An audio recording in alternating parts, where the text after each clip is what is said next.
HR. Jothipala නැතුව ගියාම හුඟ දෙනෙකුට පාඩු වුණා. මම හිතනවා වැඩිම පාඩුනේ අර දුප්පත් අම්මට. යාළුවෝ අඬන්න ඇති, මිත්‍රයෝ අඬන්න ඇති, හිතවතියෝ ඒ සියලු ඇස්වලට වඩා කඳුළු ගලන් දැත්තේ ඒ දුප්පත් අම්මගේ. ඒ අම්මා තරම් අඬන්න නැතුව ඇති කවුද? ඒ අම්මා ඇඬුවේ ආදරේ, කරුණාවයි නැතිවීමේ දුකයි, ඒ වගේම පාඩුව නිසා. යාළු මිත්‍රයොත් එහෙමයි. මම ඇඬුවේ නෑ.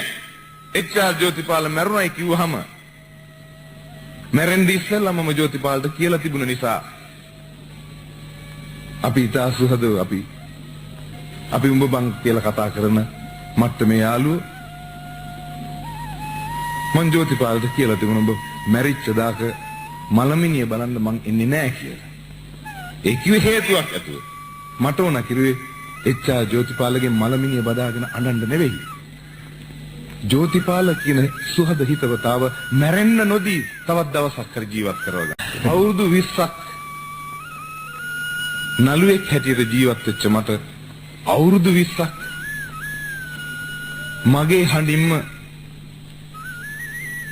මම වගේම මටම ගැලපෙන විදිහට අවුරුදු 20ක් තිස්සේ මට සින්දු කිව්වේ එච්.ආර්. ජෝතිපාල මැරුණාම ඒ හඬ මට ලබා දෙන්න වෙන කෙනෙකුට තියා මටවත් පුළුවන්කමක් නැහැ.